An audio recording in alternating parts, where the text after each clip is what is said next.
Diabetes.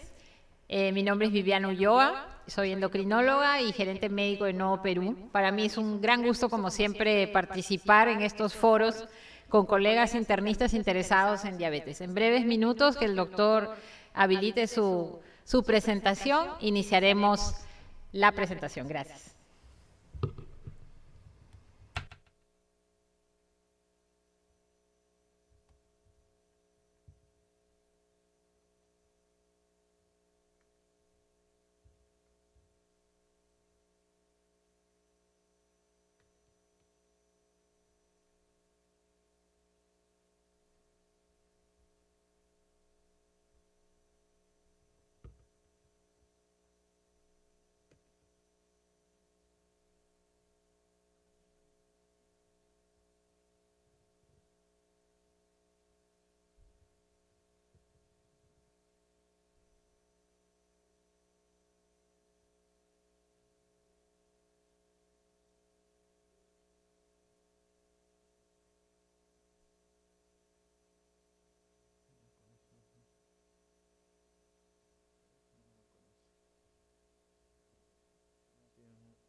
Bueno, muy buenas noches, estimados colegas. Muchas gracias por acompañarnos al simposio Novo Nordisk sobre diabetes.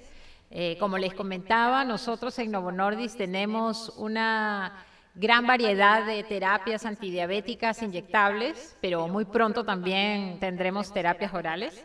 Lo que ven aquí es un código QR que, si están interesados, pueden escanear desde sus lugares, porque a partir de allí ustedes pueden a páginas científicas que les van a brindar información actualizada, videos, material para pacientes. En realidad, para nosotros es sumamente importante que los médicos que manejan la diabetes, y cómo no, al ser una enfermedad tan prevalente en nuestro país, tengan información actualizada de terapias innovadoras como la que Novo Nordisk les brinda a los médicos peruanos y a los pacientes. Como ustedes saben, la diabetes mellitus es parte de la pandemia global de obesidad y diabetes que lamentablemente disminuye la expectativa de vida de nuestros pacientes cuando no son tratados de manera adecuada. Por eso esta noche, estimados colegas, Para mí es un gran gusto presentar al doctor Lizardo Torres Aparcana. El doctor Torres es médico endocrinólogo, formado en la Universidad Nacional Mayor de San Marcos, que además tiene una maestría en epidemiología, es docente universitario y ejerce como médico asistente en la Clínica San Felipe. Esta noche el doctor Lizardo Torres nos va a hablar de las terapias inyectables y el título es algo provocador porque hemos dicho cuándo, cómo y a quién. La idea, estimados colegas, es saber que ya contamos con terapias inyectables que no son insulínicas y que pueden brindarle al paciente, además del beneficio del control glicémico, una disminución del riesgo cardiovascular. Y es verdad, ustedes habrán escuchado que en las mañanas, en la sesión de diabetes, que la principal morbilidad que afecta a la expectativa de vida del paciente con diabetes son las complicaciones cardiovasculares. Entonces, hoy, esta noche y cerrando la jornada, vamos a ver cuándo, cómo y a quién indicar terapias inyectables. Les pediré un fuerte aplauso para el doctor Torres, que empezará su disertación.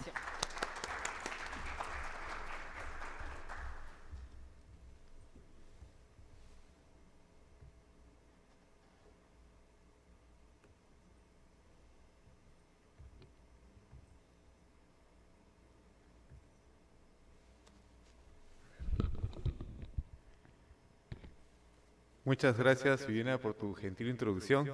Muchas gracias a todos ustedes por estar hasta esta hora aquí en el Congreso. Para mí es un gusto, de verdad, estar de nuevo acá. Hoy por la mañana tuvimos una sesión muy productiva respecto a insulinoterapia, que es algo que vamos a tocar de pronto también ahora, y justo el título, como ya lo mencionó Viviana, es ¿cuándo, cómo y a quién indicar terapia inyectable en el caso de los diabéticos tipo 2? Como somos pocos, vamos a tratar de hacerlo de lo más interactivo. Yo le pido por favor su participación.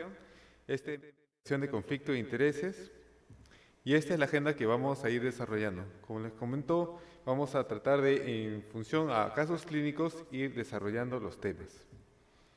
Bueno, en primer lugar tenemos a la señora Nora. Esta señora tiene 45 años, tiene antecedente de diabetes tipo 2 diagnosticada, hipertensión arterial diagnosticada en el año 2020, dislipidemia también diagnosticada ese año, niega hábitos nocivos, ha tenido un hijo que salió macrosómico, tiene familiares con papá con diabetes e hipertensión arterial y está recibiendo actualmente losartán 50 miligramos una tableta al día y atorvastatina 10 miligramos una tableta en la noche. Ella comenta que un mes atrás de la consulta había presentado polidipsia, poliuria, y claro, como tenía papá con diabetes, sospechó que podría ser esto, y inmediatamente inició una dieta por su cuenta, no se hizo exámenes en ese momento, y lo otro que también comenta es que no puede hacer ejercicio porque le falta tiempo.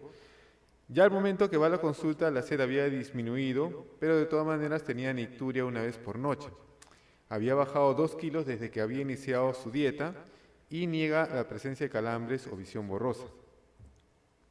Al examen podemos ver que su presión está en 120,75, un peso 84 kilos, que para su talla nos da un IMC de 32,4, es decir, una obesidad grado 1. Su perímetro abdominal está incrementado, tiene acantosis nigricans, aumento del tejido celular subcutáneo sin edemas, y en las extremidades la prueba de monofilamento fue normal y los pulsos pedios estaban presentes. Pero un dato muy importante es que ella ya viene con exámenes de laboratorio que había indicado otro colega y me trae una glucosa en ayunas en 138 y una hemoglobina glicosilada en 8,1. No se olviden esos datos, por favor. En el caso del colesterol total estaba en 202, el HDL en 34, el LDL en 129, y recordemos que ya estaba con estatina, 10 miligramos de atorva, triglicéridos 195, la creatinina sale en 0,8 y utilizando la fórmula de CKD-EPI nos dice que tiene una tasa de filtración de 92,5. También después se le solicitó una microalbuminuria y salió en 8,4.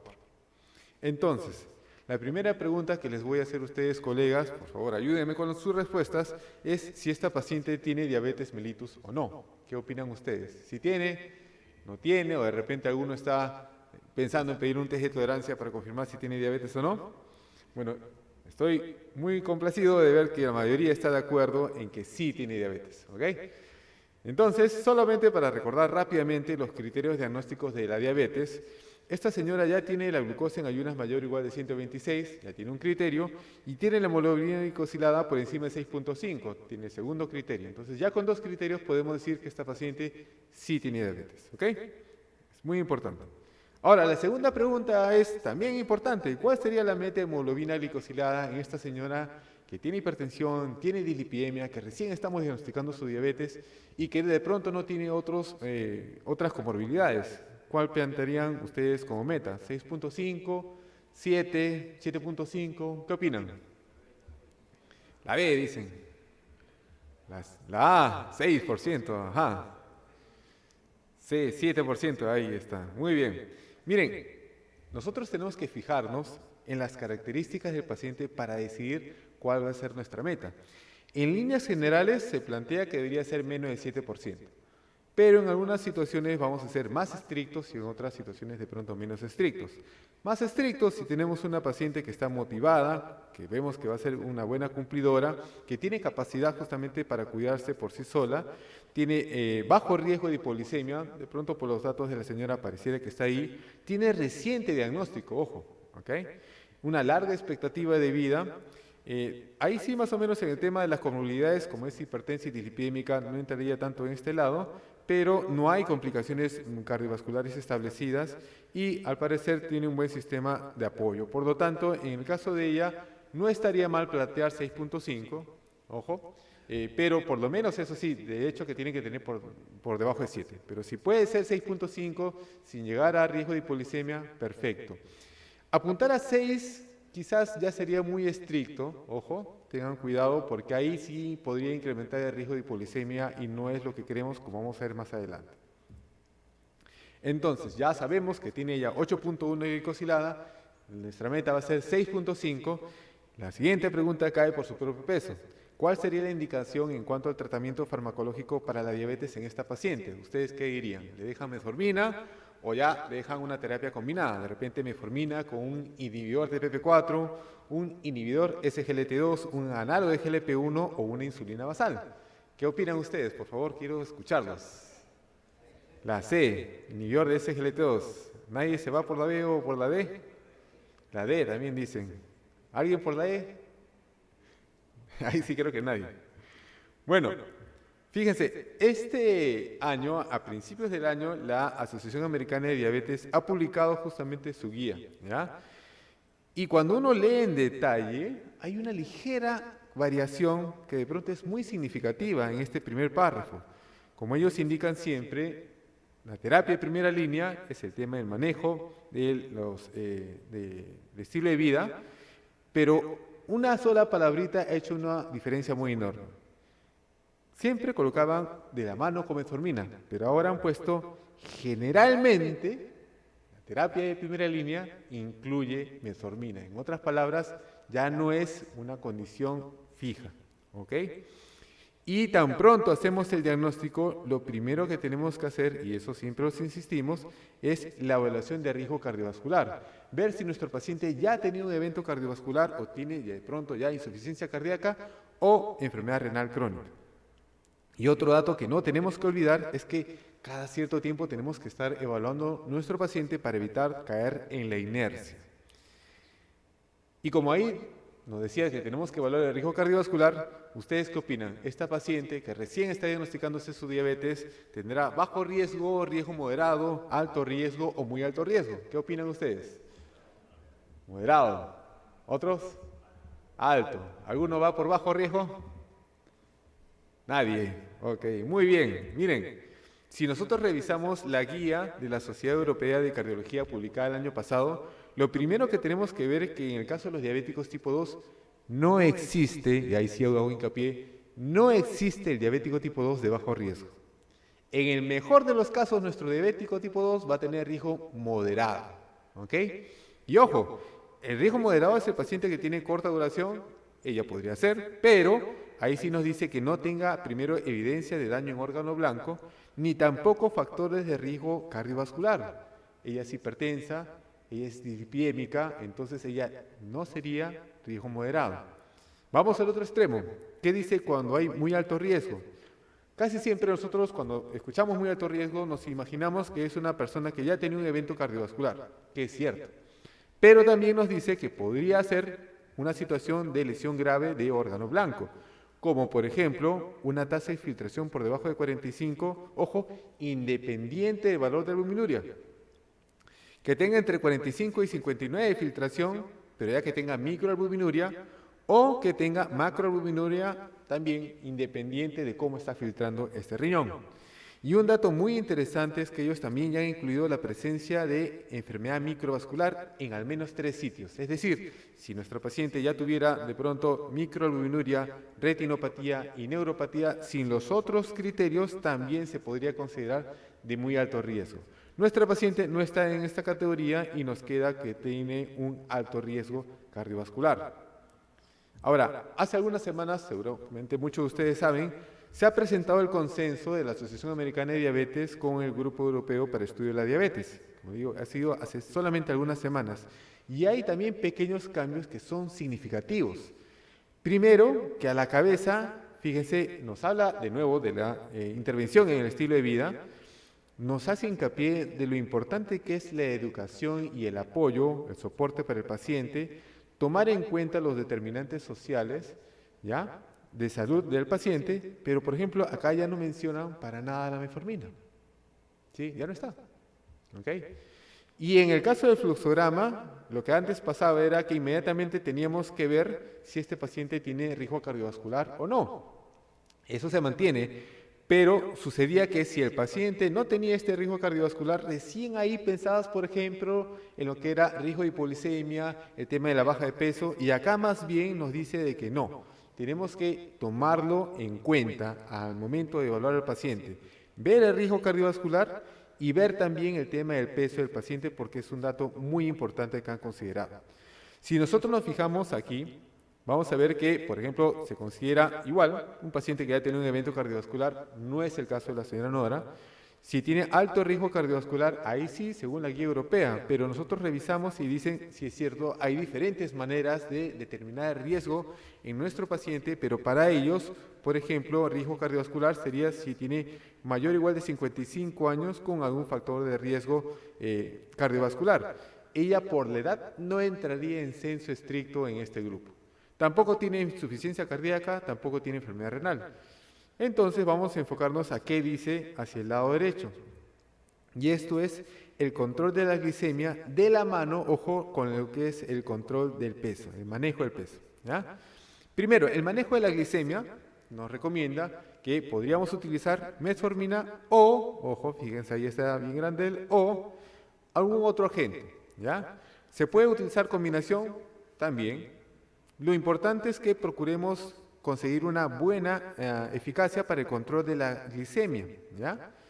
Pero también de la mano no nos olvidemos de evitar la hipoglicemia en aquellas personas que tienen alto riesgo de tenerla. Entonces, ¿qué nos dice?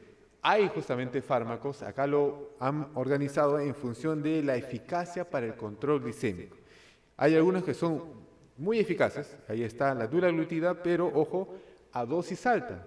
Dosis altas en los estudios es 3 a 4.5 miligramos, que son presentaciones que acá en Perú todavía no tenemos. Semaglutida, ahí está semaglutida, que esperamos próximamente lo podamos tener acá en Perú, y tirzepatide, que bueno, todavía no lo tenemos acá. Pero también es muy efectivo, no se olviden, el uso de insulina. La insulina es hasta ahora un fármaco muy importante para el control de la glicemia en los pacientes. Acá también nos dice que podemos utilizar una combinación oral, ¿ok? Podemos utilizar justamente la combinación de repente con una insulina, con un inyectable, y luego los que son altamente efectivos para el control glicémico están justamente los análogos de GLP-1 que no han sido mencionados previamente, como por ejemplo la liraglutida. Está también metformina, los inhibidores de SGLT2, las sulfonidas y las tirosolidindionas. Y ponen una categoría nueva de efectividad intermedia, por decirlo de alguna manera, a los inhibidores de TPP4. ¿Okay? Ahora, hacia el lado derecho, lo que es el control del peso, es muy importante justamente individualizar, ¿no?, el manejo del paciente en cuanto al aspecto del peso. Importantísimo la educación, intervenir en el estilo de vida, ayudarlo a este paciente, pero también, ojo, nos pone acá dentro del fluxograma cosa nueva también en este dato, es que tenemos que considerar en algunos casos medicación que nos ayude a bajar el peso al paciente. Y es más, en algunas situaciones podemos considerar una cirugía metabólica. Y luego, claro, nos dice que tenemos que utilizar un fármaco que además de tener un buen control glicémico, bajo riesgo de hipoglicemia, nos ayude a perder peso. Y nos pone acá de nuevo, en función a la eficacia en cuanto a la pérdida de peso, los que son muy eficaces está la semaglutida, la tirzepatida, los que son altamente eficaces, dulaglutida, pero como les decía, esto es a dosis altas, o la liraglutida, que sí tenemos acá en Perú, ya algunos años ya lo tenemos. Y en el caso de efectividad intermedia, para lo que es el tema del pérdida de peso, los otros análogos de GLP-1 o los inhibidores de SGLT2. Lo que sí son neutros a nivel del peso serían los inhibidores de TPP4 y la metformina. ¿Okay? Y finalmente, si no llegara a tener un buen control glicémico, se puede justamente organizar la estrategia para que el paciente llegue a la meta. Entonces, la pregunta muchas veces es, hasta hace poco, ¿cuál sería el mejor acompañante de la metformina si estamos planteando una terapia combinada con esta molécula? ¿Okay? Nuestra paciente, la señora Nora, tiene un valor de 8.1, ¿ya? Si nos hemos planteado la meta de 6.5, probablemente con metformina no sea suficiente. Tenemos que añadirle otro fármaco más a esa metformina. Y la respuesta la tenemos hace algunas semanas a partir del estudio GREAT. Ahora, lo interesante de este estudio es que comparó qué pasaba si añadíamos a la metformina insulina glargina, liraglutida, glimepiride o sitagliptina. Y el desenlace, fíjense, fue tener una hemoglobina glicosilada mayor o igual de 7% durante el seguimiento, que fue en promedio 5 años. Es decir, estos gráficos nos indican cuando el paciente ha perdido el control de la glicemia. Entonces, la incidencia acumulada de una glicosilada por encima de 7, que sería, en otras palabras, la pérdida de control metabólico, fue similar, como ustedes pueden ver acá, en el caso de la insulina glargina y la liraglutida. Pero esto fue, a la vez, significativamente más bajo si lo comparamos con glimepiride y es más bajo aún si lo comparamos con la sitagliptina. ¿Ok? Acá un poco más de lo mismo, que pasa con la incidencia acumulativa de hemoglobina glicosilada mayor o igual de 7, que es el desenlace primario que yo les había comentado. Fíjese, en la gráfica podemos ver cómo rápidamente, entre comillas, en menos de un año incluso, hay una línea que comienza a separarse, que es la sitagliptina, es decir, comienza a perder el control de la hemoglobina glicosilada. La que se mantiene estable y por debajo es liraglutida de la mano con insulina glargina. Y acá fíjense la caída de la hemoglobina glicosilada. Hay fármacos que nos ayudan a controlar muy bien la hemoglobina glicosilada y en este caso, fíjense, liraglutide fue la que consiguió la mayor caída en comparación a sitagliptina, glimepiride y más o menos estaba por ahí lo que pasaba con insulina glargina. Y en el tiempo, en el seguimiento a cada 4 años, podemos ver que va a haber un poco de elevación de la hemoglobina glicosilada, pero esta sigue siendo mejor el control metabólico en comparación a los otros fármacos. ¿Qué concluye este estudio? Que en los participantes con diabetes tipo 2, los 4 medicamentos para reducir glucosa, cuando se agregaron a la metformina, redujeron los niveles de hemoglobina glicosilada, aunque, ya es el hincapié ahí, la insulina glargina y la liraglutida fueron significativamente más efectivas que la sitagliptina o la glimepirida para lo que es alcanzar finalmente la meta de hemoglobina glicosilada menos de 7 y mantenerla por más tiempo. Una preocupación muy común es el tema de la tasa de filtración. ¿Qué pasa en los pacientes renales? Fíjense, nosotros podemos utilizar dulaglutida, liraglutida y semaglutida en pacientes que tienen una disminución de la tasa de filtración glomerular, siendo el punto de corte 15. Es decir, incluso en pacientes con enfermedad renal severa, no terminal, podemos utilizar tranquilamente este tipo de moléculas. Regresando al caso de la señora Nora, recuerden sus valores de laboratorio, ¿cuál fue la indicación que se le dio? Primero, la dieta y la actividad física. Se le trató de educar, eso es importantísimo. Se le indicó metformina, se inició la terapia con una tableta de 850 después de almuerzo y también se inició el tratamiento con liraglutida a dosis de 0.6 miligramos subcutáneo. Se puede utilizar en cualquier momento del día, pero justamente conversando por la actividad de ella, se le indicó que sea antes del desayuno durante una semana y luego en la segunda semana le expliqué que íbamos a aumentar a 1.2 miligramos subcutáneo y justamente se mantenía esta dosis hasta que venga su control al mes. La atorvastatina, como ustedes vieron, es una paciente de alto riesgo y andaba con atorvastatina 10, se aumentó a 20, incluso se la acompañó con ezetimibe 10 miligramos y el losartán se mantuvo la misma dosis porque su presión arterial estaba bien. ¿Okay? Pasemos al segundo caso, el señor Antonio. Este es un varón de 56 años. Él sí ya tiene un diagnóstico de diabetes tipo 2 desde el año 2007, una buena cantidad de tiempo. Hipertenso también, más o menos la misma cantidad de tiempo, y dislipidémico. Él hasta hace 3 meses fumaba, dice, entre 1 a 3 cigarritos al día. Para él le significaba muy poco riesgo. Y lo mismo pasaba con el alcohol, tomaba 2 a 3 cervecitas, decía, al mes. Tiene papá con diabetes y lo que pasó hace 3 meses es que el señor tuvo un evento isquémico cerebrovascular y por eso fue hospitalizado. Tuvo suerte, ojo entre comillas, porque solamente tuvo un compromiso de la parte motora del miembro superior derecho. Él es diestro, pero aún así, en el contexto de todo lo que a veces puede pasar en el paciente diabético, ha tenido, entre comillas, como les decía, un poco de suerte. Y lo bueno es que ha ido mejorando con la rehabilitación. Desde ahí ya se ha cuidado. Es una persona diferente, él mismo se plantea así, ¿no? Ya está haciendo muy bien su dieta, está con nutricionista, las funciones biológicas en él están bien y desde este evento está recibiendo losartán, 50 miligramos cada 12 horas, atorvastatina a 40 miligramos, aspirina a 100, ahí está muy bien, y también está con metformina 850 miligramos cada 12 horas. En él su presión 130,85, peso 85 kilos, para su talla un IMC de 29, que sería un sobrepeso, perímetro abdominal 112, tiene acantosis nigricans, tiene aumento del tejido celular subcutáneo sin edemas. A nivel cardiovascular, lo importante es que en pulsos previos estos estaban disminuidos. Y eso sí, por favor, yo les sugiero, en lo posible, cuando tenga oportunidad de evaluar a un paciente con diabetes tipo 2, cuando evalúen sus pies, vean cómo están los pulsos.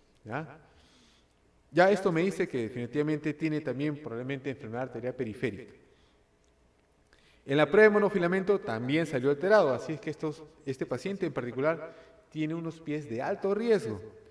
Y en el examen neurológico se vio la disminución de la fuerza en el miembro superior derecho. Un detalle muy importante, fíjense los resultados de laboratorio de él. Su glucosa en ayunas 122, ¿qué les parece? ¿Cuánto es la meta para un diabético? Hemos dicho, uno dice 80, 130, otro dicen 100 a 130, 122 estaría bien. La glicosilada, no se olviden, está en 6.8%, su colesterol total 134, el HDL 46, el LDL 59, bien. Triglicéridos 141, su creatinina 0.9, la filtración por CKD-EPI le sale en 100, no hay todavía microalbuminuria y su fondo de ojo está normal. Entonces, de nuevo, la pregunta para ustedes, estimados colegas, ¿cuál sería la meta de hemoglobina glicosilada en este paciente que ya tenía un evento macrovascular? ¿Qué dicen ustedes? ¿Cuánto debería tener este señor? ¿Menos de 7? ¿7.5? ¿Alguien se anima a 6.5? Ya, 6.5 como que ahí viene el riesgo de hipoglicemia, de pronto no sería muy estricto el control en él. Con menos de 7 estaría bien, y en algunos casos incluso podríamos, dependiendo de la situación, plantearnos menos de 7.5, ¿no? Entonces, menos de 7 sería lo ideal. Él tiene 6.8. ¿Ok? Entonces estaríamos bien, ¿sí? ¿O no? Y entonces la siguiente pregunta, ¿cuál sería la indicación para el manejo de su diabetes tipo 2? ¿Que se quede así como está con su metformina? Tiene la glicosilada en 6.8. ¿O ya le aumentamos algo más a esa metformina? Puede ser un inhibidor de PP4, un inhibidor de SGLT2 o un análogo de GLP1 o de repente una insulina basal. Por ahí que insulina probablemente no se anime a nadie, pero ¿qué me dicen de la opción B, C o D? ¿Qué opinan ustedes? A ver, ¿qué me dicen? La C o la D. Ajá, muy bien.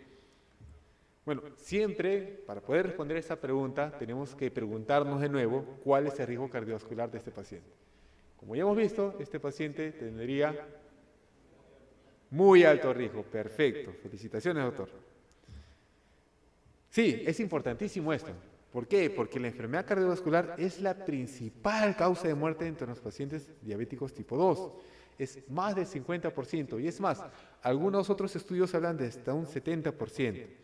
Pero la pregunta que también nos cae a nosotros es, ¿y qué tan común es la enfermedad cardiovascular entre nuestros pacientes diabéticos?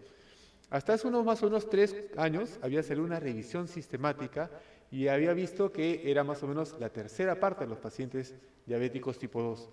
Entonces muchos decían, no, es demasiado, la tercera parte, no, es mucho, debe ser menos, decían. Lo que sucede es que esa revisión sistemática incluyó estudios de diferente tipo, ¿no? No fue un diseño adecuado y se criticaron algunas cosas. Por ello es que se llevó a cabo este otro estudio, el CAPTURE, donde se recolectó información de enfermedad cardiovascular en 13 países. En el caso de nuestra región estaba México, Brasil y Argentina. Fíjense que este es un estudio transversal, observacional, descriptivo.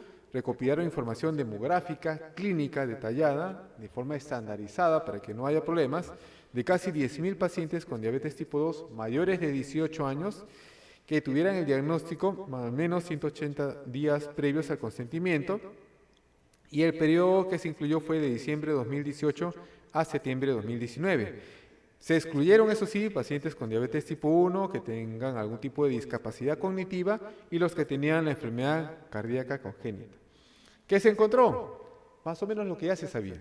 Fíjense, 1 de cada 3 pacientes con diabetes tipo 2 tenía enfermedad cardiovascular establecida. Y esto, ojo, definido para aquellos que tenían enfermedad cerebrovascular, enfermedad coronaria, insuficiencia cardíaca, arritmia o anomalías de la conducción, enfermedad aórtica, enfermedad arterial periférica o enfermedad de la arteria carótida. Y claro, fíjense, la tercera parte, ojo, de ellos, 9 de cada 10, es decir, el 90%, tenía enfermedad cardiovascular aterosclerótica, es decir, tenía ya sea, de nuevo, enfermedad cerebrovascular, enfermedad coronaria, enfermedad arterial periférica o de repente enfermedad de la arteria carótida. Y un detalle, como les digo, muy importante que nosotros podríamos hacer sin necesidad de mucho equipo, es la evaluación de los pies. ¿Ya? Es muy común la enfermedad arterial periférica y ojo que esta ya significa que puede haber enfermedad a nivel de otras arterias como la coronaria o a nivel de las arterias cerebrales. Pero lo más preocupante fue esto. Sí es cierto que es una buena cantidad de pacientes, pero solamente 2 de 10, es decir, el 20%, estaba recibiendo un fármaco que haya demostrado beneficio cardiovascular. Entonces, algunos comentarios al respecto fue que es posible que, como se consideraron varios países, cada uno de ellos quizás tenga su manera de manejar la diabetes, algunos de pronto no tengan acceso a los nuevos fármacos que tienen beneficio cardiovascular, podría haber sido la condición que generó ese resultado tan bajo. Y claro, sobre todo en Estados Unidos, muchos colegas, yo escuchaba de ellos que me decían, no, lo que pasa es que han incluido pues, países sudamericanos que de repente no tienen acceso como nosotros, es más, nosotros tenemos nuestra guía, y este es su guía, como ya les presenté hace un momento, ¿no? Ahí están los pacientes de alto riesgo cardiovascular o los que ya tenían enfermedad cardiovascular periférica, donde se utiliza un análogo de GLP-1 o un inhibidor de SGLT2, los que tienen insuficiencia cardíaca, inhibidor de SGLT2, los que tienen enfermedad renal, también inhibidor de SGLT2 o también un análogo de GLP-1, ¿ok? Entonces, sale este estudio que se ha presentado en el Congreso de la ADA de este año, donde se preguntó cuál es el porcentaje de pacientes que reciben justamente la terapia recomendada en las guías de acuerdo a su condición. Es una base de datos bastante amplia y para no decir que, claro, de repente en ese periodo no estaban muy acostumbrados al manejo de la guía, se consideró tomar la información de enero de 2019, donde ya se conocía ampliamente este tema del beneficio cardiovascular con estos fármacos, y enero de este año. ¿Qué sucede? Fíjense. En el caso de los pacientes que tenían enfermedad arterial cardiovascular, uno esperaría que el 100% estuviera con estatinas, ¿sí? Pero solamente el 70% estaba con estatinas. Eso ya de por sí te decía que había un problema. En el caso de la insuficiencia cardíaca, 72% estaba recibiendo betabloqueo y más o menos la misma cantidad, no era el 100% de los que estuvieran recibiendo ya sea IECA, el bloqueador de ARA2 o el ARNI. Pero en el caso de los diabéticos, que de acuerdo a la guía ADA, tendrían que recibir un análogo de GLP-1 o un inhibidor de SGLT2, fíjense, solamente el 16%, incluso menos de lo que se encontró en el estudio Capsule, estaban recibiendo este tipo de fármacos que les beneficiaba y que está en la guía, ojo, está en la guía, ya no era algo nuevo. Bueno, regresemos entonces al consenso publicado recientemente de la ADA y la EACD, como les comentaba, hacen hincapié en que tenemos que hacer una evaluación del riesgo cardiovascular, de la función renal, ver si tiene insuficiencia cardíaca o no en nuestro paciente, de la mano con lo que es el manejo de la glicemia y del peso. Entonces, nuestro paciente estaría en este primer grupo, él ya tenía un evento cardiovascular, que es un stroke, ¿ok? Pero lo otro importante y que me gusta de este nuevo consenso es que están planteando un enfoque holístico, que esté centrado en la persona, ¿ok? El goal, o sea, el objetivo para el cuidado es prevenir primero las complicaciones y cuidar justamente la calidad de vida del paciente. Es muy importante tomarlo en cuenta. Tenemos que fijarnos en lo que es control glicémico. Acá también, ojo, parte del tratamiento es el manejo del peso, no se olviden. Tenemos que manejar, ojo, los otros factores de riesgo cardiovascular y procurar, en los casos que sea necesario, proteger al paciente desde el punto de vista cardiorrenal. Si nosotros regresamos a este consenso, que es muy similar esta parte también a lo que estaba en la guía previa, nuestro paciente que está en este grupo debería recibir ya sea un análogo de GLP-1 y siempre hacen el hincapié de que debe ser uno que tenga beneficio desde el punto de vista cardiovascular o un inhibidor de SGLT2 también que tenga un beneficio desde el punto de vista cardiovascular demostrado. Y si en caso incluso no llegáramos a la meta de hemoglobina glicosilada, podríamos utilizar una combinación de ambos o añadir otro tipo de fármaco. Pero ojo, esto es independiente de si el paciente está o no con metformina y también es independiente del valor de hemoglobina glicosilada. Acá no te dicen solamente si tuviera alta glicosilada, considera este tipo de fármacos. No, es independiente de si estuviera o no con metformina o independiente de si tuviera la glicosilada en meta o no.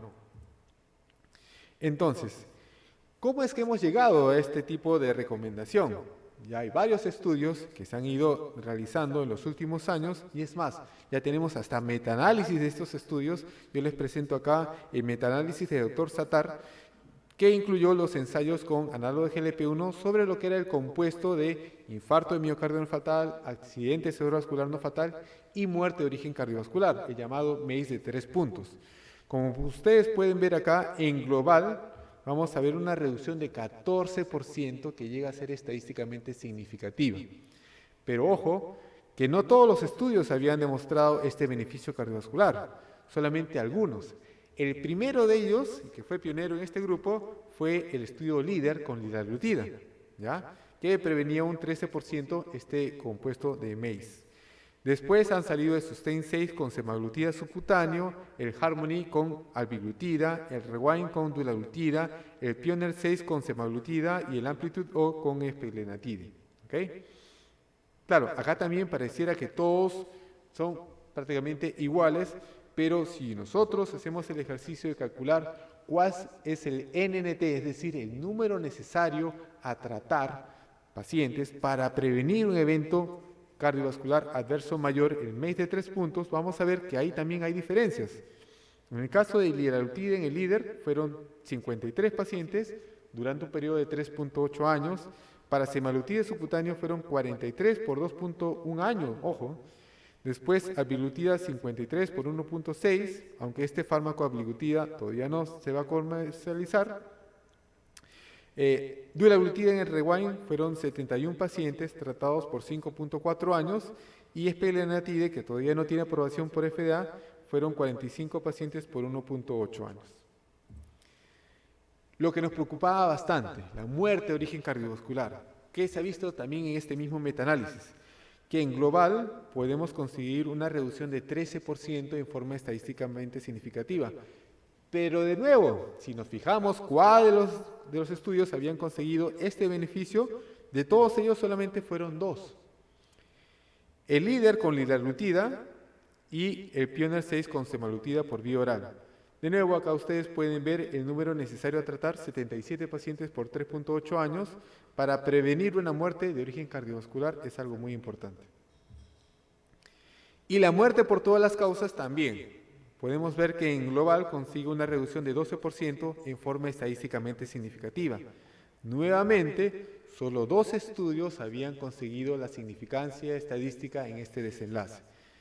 El estudio líder con liraglutida y semaglutida por vía oral en el Pioneer 6. ¿Qué pasa en el infarto de miocardio? Este otro metaanálisis, también publicado el año pasado, del grupo de Dr. Giuliano, encuentra que hay una tendencia a una reducción de lo que son eventos de infarto de miocardio en global, pero que no llega a tener significancia estadística. Sin embargo, en el caso de la enfermedad cerebrovascular, sí hay una reducción que llega a ser estadísticamente significativa. Es más, otro de los estudios que se ha publicado el año pasado es un metaanálisis en red, donde ya incluye a estudios con inhibidores de SGLT2, análogos de GLP-1 e inhibidores de TPP4, y en el caso de lo que es enfermedad cerebrovascular, fíjense, han visto de que de los 3 grupos, solamente los análogos de GLP-1 conseguían una reducción estadísticamente significativa para lo que es la prevención de este tipo de eventos no fatales. Y es más, en la comparación grupo a grupo, que ciertamente no hay ensayos cabeza a cabeza, pero en este metaanálisis en red vieron de que la tendencia era a favor de los análogos de GLP-1 para conseguir un beneficio. No llega a ser estadísticamente significativo, pero sí hay una clara tendencia que ustedes pueden ver acá, en el gráfico. Y a partir de ahí es que la Asociación Americana de Endocrinólogos Clínicos, en esta publicación de hace algunas semanas nada más, que ha actualizado lo que es la guía del manejo para la diabetes tipo 2, ha hecho un cambio que me parece muy importante e innovador. Fíjense, es muy parecido a lo que dice el ADA, pero esta vez ellos ya han considerado un grupo separado, aquel diabético que ha tenido un evento cerebrovascular, un stroke. Para ellos, si este paciente ha tenido este tipo de evento macrovascular, deberíamos recomendar un análogo de GLP-1 que haya demostrado beneficio en general idealmente, o si no, la utilización de la pioglitazona, aunque claro, hay que hacer hincapié que tenemos que tener cuidado con los eventos adversos que están asociados a este fármaco. Por ese motivo, es que, de nuevo regresando al caso del señor Antonio, la indicación de él fue utilizar la metformina. Todavía no se le ha quitado la metformina, se le ha bajado un poco, estaba bien con 2 al día, vamos a bajarle a 1 en el almuerzo nada más y vamos a protegerlo. Esa es la idea, proteger a nuestro paciente. Estaba bien la glicosilada 6.8, pero vamos a protegerlo ahora desde el punto de vista cardiovascular. ¿Cómo? Le estamos indicando liraglutide 0.6 miligramos subcutáneo antes del desayuno por 1 semana y luego le podemos aumentar a 1.2 miligramos. La torvastatina se mantiene en 40, el losartán también y la aspirina también igual. Y finalmente el caso 3, el señor Pedro. El señor Pedro tiene 51 años, él tiene diagnóstico de diabetes tipo 2 desde los 43, ha tenido también dislipidemia desde los 48 años, niega hábitos nocivos, tiene ambos padres con diabetes y está recibiendo metformina 3 veces al día, desayuno, almuerzo y cena. Él comenta que previamente había estado también con glibenclamida, pero desde que tuvo un evento de una hipoglicemia severa, que para él fue casi morirse, como él decía, pues ya no quiso saber nada de la glibenclamida y solamente se había quedado con la metformina. No se había estado haciendo controles desde que inició la pandemia y la torvastatina, que también la tenía indicada, la estaba tomando la de 20 miligramos 1 vez al día, pero de manera irregular. ¿Qué ha pasado con él? Él justamente pidió un adicional porque 2 meses atrás ya había estado presentando poliuria, polidipsia, la nicturia 5 veces por noche, ya no podía descansar el pobre señor y comenzó a tener visión borrosa, malestar general, no se sentía bien, se sentía débil y dijo, no, algo no anda bien, mejor voy a mi control. Y sin hacer dieta ni ejercicio, este señor ya había bajado 6 kilos y eso también le preocupó mucho a su familia. Él decía que no podía hacer el tema de la dieta porque comía en la calle por su trabajo y también por el trabajo es que no alcanzaba el tiempo para hacer ejercicio. ¿Qué se encontró? La presión 115,80, frecuencia cardíaca en 84, su peso 81 kilos y como digo, ya había bajado de peso, ojo, y su IMC en 29,7 ya estaba justo en rango de sobrepeso, había estado con obesidad poco tiempo atrás. No hay edemas, ya no hay alteración al menos en cuanto a los pulsos pedios. Hay sí disminución de uno de los puntos en el examen de monofilamento, que nos habla de neuropatía. Y fíjense este detalle, la glucosa en ayunas 211 y esta glicosilada 10,8%. Está definitivamente fuera de control este paciente. ¿Qué pasa en el caso de su colesterol total? 178, el HDL 37, el LDL 103 y los triglicéridos 188. La creatinina está en 1,1, fíjense la filtración por seca de EPI le salió en 81, no llega a tener todavía micronuria ni alteración en el fondo de ojo, lo cual particularmente me llamó un poquito la atención. Yo esperaba encontrar algún tipo de retinopatía, pero a mí nos lo informaron que estaba todo bien. Entonces, en este paciente, yo les pregunto, ¿cuál debería ser la meta de hemoglobina glicosilada que deberíamos plantearnos? A ver, por favor, colegas, opinen. Un poquito. ¿Menos de 7? Yo creo que la mayoría está de acuerdo con menos de 7, ¿sí? Y claro, él está con metformina sola, si es que con metformina sola no la va a hacer. ¿Con qué más vamos a añadir? ¿Qué más vamos a añadir a la metformina para ayudarle a bajar esa hemoglobina glicosilada, para ayudarle a controlar mejor su diabetes? ¿Qué opinan ustedes? Le damos una sulfonylurea, aunque ella ha tenido una mala experiencia con la glucosamina, un inhibidor de TP4, inhibidor de SGLT2, un análogo de GLP-1 o una insulina basal. La D. Esto está interesante. Yo les voy a pedir que tengan cuidado cuando uno se plantee el tratamiento de la diabetes. Lamentablemente, algunos colegas todavía siguen pensando en la terapia escalonada de la diabetes y se plantean que para el diabético tipo 2 primero es la dieta y el ejercicio. Si no controlas con la dieta y el ejercicio, comienzas con un fármaco por vía oral. Si no consigues, y a veces se resisten incluso hasta indicar un segundo fármaco, pasa el tiempo y mal control del diabético, va desarrollando las complicaciones y recién ahí le indican una combinación por vía oral. ¿Ok? Y ahí, finalmente, si el paciente no controla, pasan los años y pasan, lamentablemente, muchos años hasta que se deciden utilizar insulina. Y es más, mentalmente algunos plantean como que la insulina es una situación ya terminal, ¿no? El paciente que a veces uno le indica insulina, el mismo paciente a veces se deprime. Alguna vez me ha pasado que el paciente se pone a llorar y me pregunta, doctor, dígame la verdad, ¿cuánto tiempo me queda de vida? Porque ellos lo asocian al uso de insulina con una condición terminal y eso no es así, por favor. Hay que borrarnos esa idea de la cabeza. La Asociación Americana de Endocrinólogos Clínicos ya hace varios años, y esta es la publicación 2020, el próximo año va a haber, como decía, el cambio que les comenté hace un momento, nos dice que para ellos, por ejemplo, la meta en general debería ser 6,5% de hemoglobina glicosilada. Algunas veces va a ser más estricto, otras veces no tan estricto. La terapia del estilo de vida va de base, de la mano con un monitoreo de glucosa. Idealmente, incluso ellos plantean que debería ser un control continuo, un monitoreo continuo de glucosa. Ver el riesgo cardiovascular, también eso es de base, pero lo otro interesante es que ellos nos dicen, fíjate en cómo está la hemoglobina glicosilada para que tú plantees qué tipo de tratamiento le vas a dar. Si tiene menos de 7,5 de hemoglobina glicosilada, con un monoterapia sería suficiente. ¿Ok?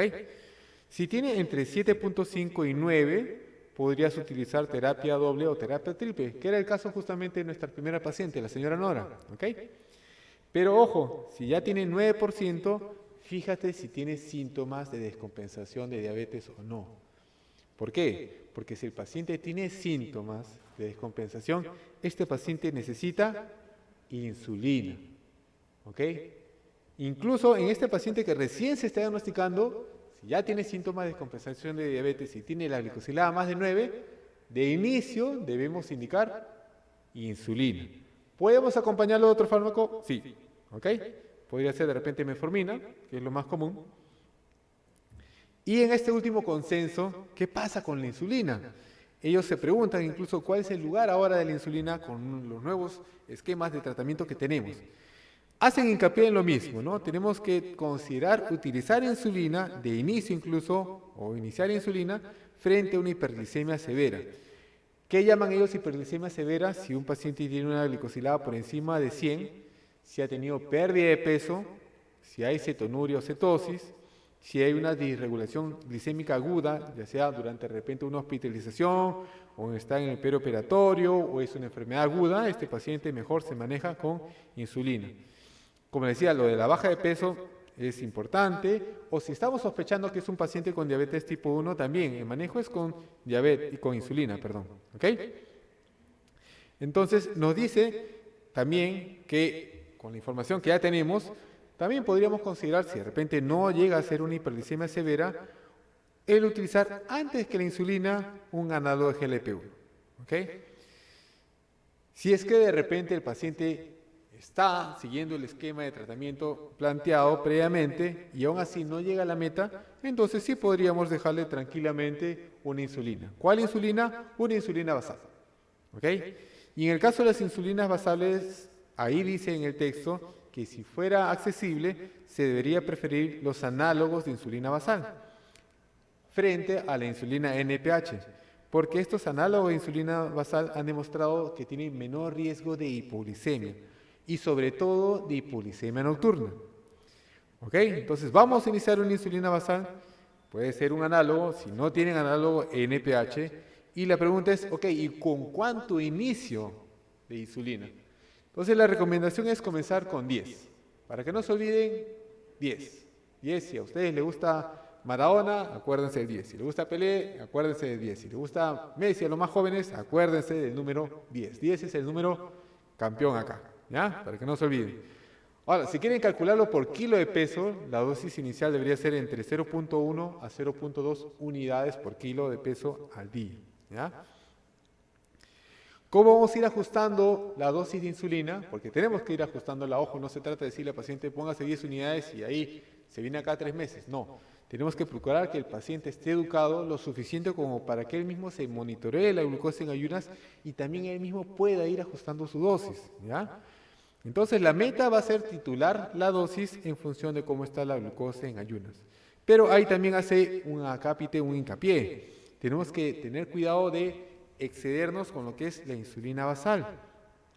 Algunas veces vamos a tener pacientes que están justamente con un buen control de glucosa en ayunas, y justamente es lo que menciona, y de pronto tiene una una hemoglobina glicosilada elevada. Entonces, lo que tenemos que sospechar más bien ahí, antes de aumentar más dosis de insulina basal, es que el paciente está haciendo hiperglicemias postprandiales. Para controlar esta hiperglicemia postprandial, también nos dice el fluxograma que deberíamos considerar de repente si es que no está recibiendo un análogo de GLP-1. Otro dato muy importante que hacen hincapié acá es que si nosotros estamos decidiendo utilizar insulina y es un paciente que tiene alto riesgo cardiovascular o ha tenido un evento cardiovascular o tiene insuficiencia cardíaca o tiene enfermedad renal, estos fármacos que ya hemos mencionado que nos dan protección cardiorrenal no se deben descontinuar, tienen que seguir nada más. ¿Okay? No se trata de quitarle la protección cardiorrenal al paciente porque vamos a iniciar insulina, no es así, ¿ya? Y si finalmente con la combinación de insulina basal con el análogo GLP-1 no llegamos a la meta, lo que se podría hacer es considerar un esquema basal plus, es decir, mantenemos la insulina basal y le indicamos una insulina rápida o ultra rápida en la principal comida del paciente. La otra opción también sería dejarle ya múltiples aplicaciones de insulina rápida o ultra rápida en las diferentes comidas del paciente o utilizar insulina premezcla. Entonces, ya en la mañana tuvimos, como decía, una sesión donde hablamos de insulinoterapia, hablamos de la inercia, hablamos de las barreras y de pronto la principal barrera en el caso de los médicos para indicar insulina en estos pacientes que claramente necesitan insulina es la hipoglicemia, el temor a la hipoglicemia. Tenemos miedo de la hipoglicemia, sí es cierto. ¿Por qué? Porque ya hay diferentes estudios y yo les traigo este acá, donde se ha demostrado que la hipoglicemia severa, sobre todo hablando de hipoglicemias severas, aumentan el riesgo de infarto de miocardio y de mortalidad por todas las causas. Este es un estudio que recolectó una corte a nivel nacional en Corea y vieron que, por ejemplo, si tenemos un paciente que había tenido un evento de hipolisemia severa frente al que no había tenido hipolisemias, ahí nada más, en general, aumentaba el riesgo de infarto de miocardio. Si ya había tenido 2 eventos, el riesgo era mayor, si era 3 también. Y es más, un dato muy interesante es que cuando hicieron el análisis por su grupo, uno imaginaría que los adultos mayores son los que tienen mayor riesgo de infarto de miocardio, y no fue así. Fueron los adultos relativamente jóvenes, entre 30 y 64 años, que frente a una hipolisemia severa tenían mayor riesgo de infarto de miocardio. ¿Okay? Entre los usuarios de insulina, uno pensaría, ok, esto sí, definitivamente tiene muchísimo más riesgo, pero no fue así. Comparamos usuarios versus no usuarios de insulina y el riesgo de hipolisemia severa, perdón, de infarto de miocardio asociado a una hipolisemia severa fue prácticamente el mismo. Algo similar pasaba con la mortalidad por todas las causas. Acá sí, mientras más hipolisemias severas había tenido el paciente, mayor riesgo de mortalidad por todas las causas. Y estos son los diferentes análogos de insulina de acción prolongada que tenemos acá en Perú. Tenemos el de Temir, la insulina glargina U100, la glargina U300 y de Gludet. Como pueden ustedes ver acá, hay ligeras diferencias en cuanto al inicio del efecto de la insulina. Por ejemplo, la insulina de Gludet ya a los 30 minutos está comenzando a hacer efecto, en comparación, por ejemplo, a la insulina de glargina que comienza a hacer efecto a las 2 horas. Y otro efecto importante que los difiere es el tiempo de la duración. La de Temir dura de 14 a 24 horas. La insulina de glargina sabemos que en teoría dura 24 horas, aunque en la práctica hay algunos pacientes que ellos mismos se dan cuenta que no les llega a cubrir las 24 horas y tenemos que indicarle 2 veces al día. La glargina U300, ahí sí se asegura el efecto de 24 horas. Y en el caso de Gludet, fíjense, el efecto es de 40 horas. Y eso sí, no tengan preocupación, no tengan miedo, no hay un efecto acumulativo, ya no vayan a pensar que de un día para otro se va a ir acumulando la insulina y hay mayor riesgo de hipolisemia. Afortunadamente eso no sucede. Es más, la insulina de Gludet es una de las que mejor control mantiene y es más estable en el tiempo. Y claro, si la comparamos con la insulina NPH, acuérdense, la NPH hace un pico más o menos a las 6 horas, y en el caso de los pacientes que utilizan insulina NPH porque no tienen acceso, hay que educarlos para que no vayan a hacer hipolisemias nocturnas. La NPH tenemos que colocarla 2 veces al día por el tiempo de vida media, que es de 12 a 14 horas. Y como les indicaba, el riesgo en comparación a las insulinas análogas de acción prolongada es que la NPH podría generar hipolisemias nocturnas. Ahora, dentro de los análogos de acción prolongada hay diferencias. Uno pensaría que no, pero ciertamente sí la hay. Y una de las evidencias nuevas es este estudio del Switch Pro, que incluyó pacientes con diabetes tipo 2 mayores de 18 años, que estaban ya recibiendo insulina basal con o sin algún antidiabético oral, que tenían una glicosilada menos de 9.5 y que eso sí, ojo, fíjense, tenían al menos un factor de riesgo para hipolisemia. Se organizaron en 2 grupos. Un grupo recibía insulina de Gludet con sus antidiabéticos orales, si es que ya estaba recibiéndolo, y otro la insulina glargina U100, igual con sus antidiabéticos orales una vez al día, estaban aplicándose.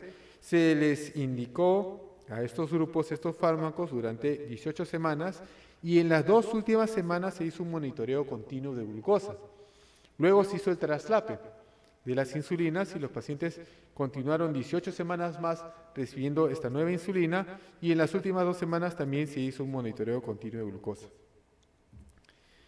¿Cuál fue el desenlace? Fíjense, lo que se vio es que la insulina de Gludet tuvo mayor tiempo en rango la glucosa frente a la insulina glargina U100.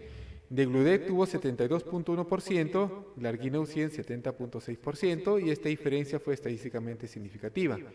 En cuanto a tiempo, podemos ver que fue 20 minutos más durante el día tener la glucosa dentro del rango cuando estaba recibiendo insulina de Gludet frente a insulina glargina U100.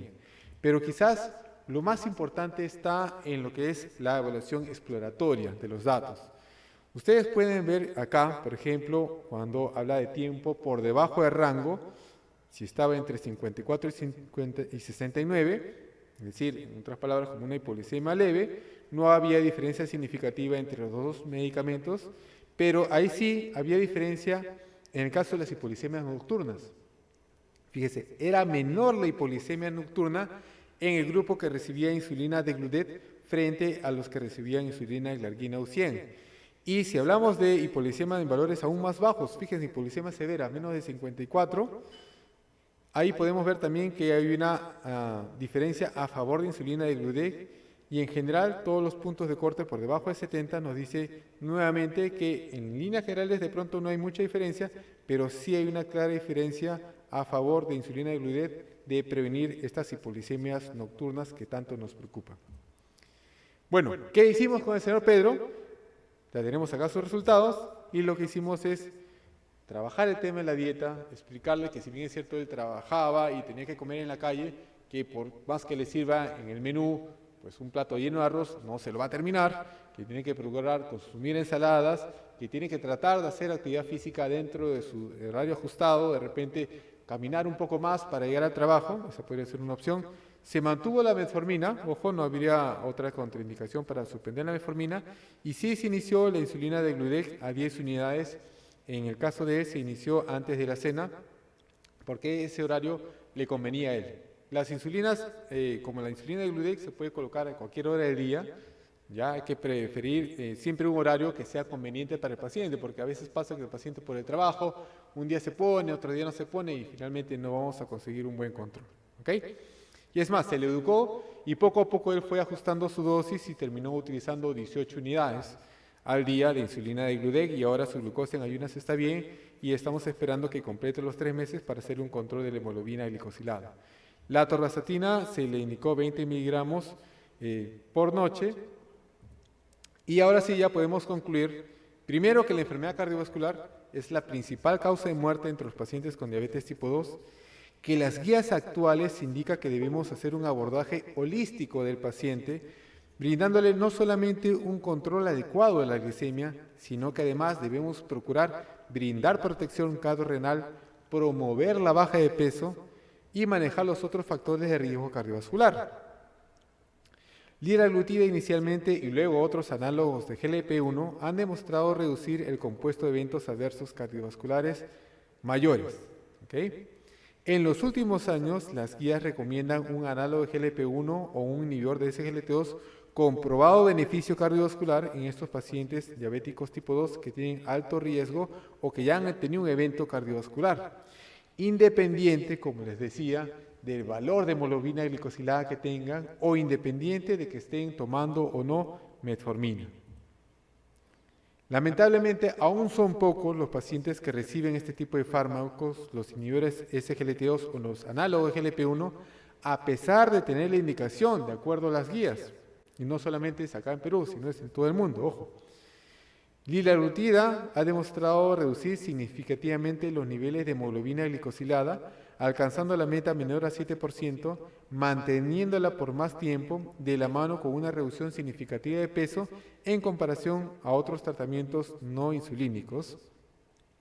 Debemos tener siempre presente las indicaciones de insulinoterapia en pacientes diabéticos tipo 2. Tenemos que ya eliminar, ojo, esta idea de que la insulina es una terapia entre comillas terminal.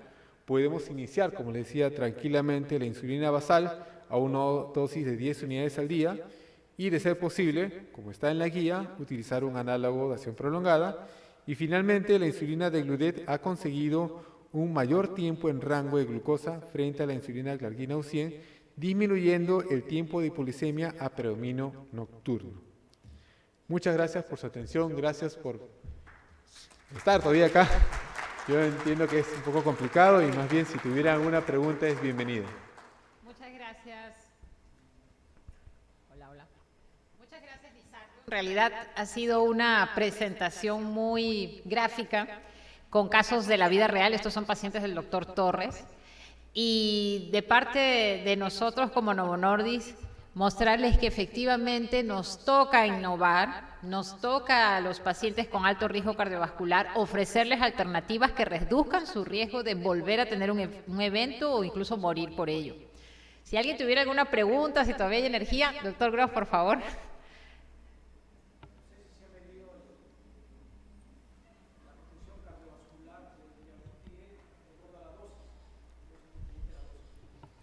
En los estudios, por ejemplo, del LEADER, ¿ya? La meta era llegar a una dosis de 1.8 miligramos, ¿ok? Pero, ojo, eso no significa que las otras dosis no protejan. La dosis de 1.2 también se vio después que conseguía reducir los eventos cardiovasculares de manera similar a 1.8. O sea, debemos procurar llegar a 1.8, pero si no tolera el paciente de pronto 1.8, ya con 1.2 también se está protegiendo por si acaso. Si me permites agregar, Lizardo, efectivamente el estudio líder fue en su mayoría llegar a la dosis de 1.8 miligramos y recordar que no hay riesgo de hipoglicemia con los análogos de GLP-1, porque son fármacos que solo bajan la glucosa si hay hiperglicemia, ¿no? Son fármacos cuya acción es dependiente de glucosa. Por eso, en el caso del paciente que tuvo el DCB, agregarle liraglutida, a pesar que ya tenía una glicosilada en rango, no iba a representar para él el riesgo de hipoglicemia porque digamos que el objetivo de darle el fármaco es que actúe sobre el órgano blanco y lo proteja, ¿no? Liraglutida genera una reducción de la inflamación y una mejoría de la función endotelial. Entonces, ese es el objetivo de agregar esta terapia. Ya no fijarnos solo en bajar glucosa, sino en modificar los factores de riesgo, que en este caso sería reducir la progresión de aterosclerosis y mejorar la disfunción endotelial. Incluso, perdón, si nos fijamos en el último consenso, podría ser que en este paciente se quite la metformina y se mantenga nada más el manejo de la diabetes con el análogo de GLP-1, en este caso el liraglutida. O sea, ahora ya como está el consenso, no es como que obligatorio que el paciente reciba sí o sí la metformina.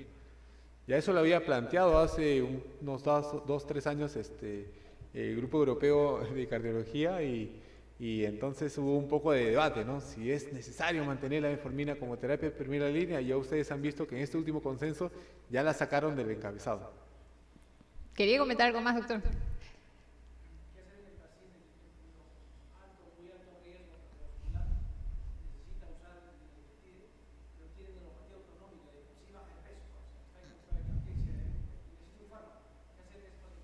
Bueno, como les decía, si es un paciente que está bajando de peso, que está de pronto descompensado, este paciente quizás necesita insulina, ¿ok? Entonces lo que podemos hacer es estabilizar su glucosa con una insulina basal, ¿ya? Pero claro, uno va a decir, oye, pero la insulina basal le va a estabilizar la glucosa y no lo va a proteger. Se puede justamente añadir posteriormente, una vez que el paciente está estable, un análogo GLP-1.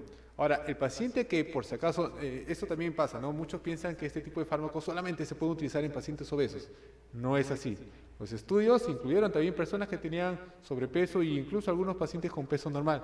Y eso no lo va a llevar a la caquexia, por si acaso, no se vayan a preocupar, ¿no? No es que el paciente va a bajar infinitamente el peso y va a caer demasiado. Eso no sucede en la práctica, ¿ya? Sí, se puede emplear de la manera que el paciente tolere, ¿no? Mejorar su estado general con insulina y luego ir probando. Finalmente, la idea es no hacer daño, entonces vamos viendo qué tan bien lo tolera. Sí, doctor. Gracias.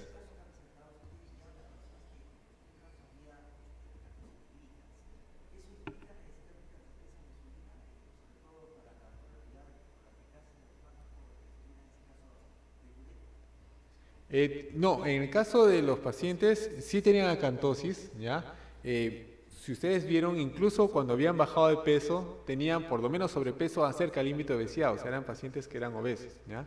Ahora, el hecho de que tengan obesidad y acantosis, claro, nos dice que este paciente tiene resistencia a la insulina, pero no es una condición necesaria que esté presente para que finalmente consiga los beneficios. No sé si a eso más o menos va a su pregunta, ¿no? No, o sea, incluso los pacientes, como decía, en el estudio líder, también habían pacientes que no tenían sobrepeso, muchos de ellos de pronto no tenían acantosis nígricas y consiguieron el beneficio desde el punto de vista cardiovascular, ¿ya? No es como que obligatoriamente el paciente tiene que tener resistencia a la insulina para que podamos ver el beneficio. No, eso también se ha hecho un subanálisis y se ha visto de que no, ¿ya?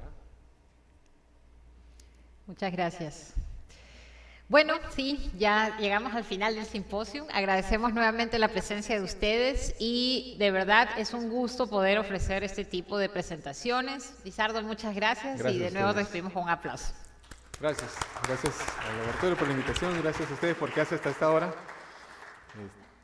De pronto si tienen una duda, comentario, quieren que les comparta la presentación, también lo podemos hacer. Gracias.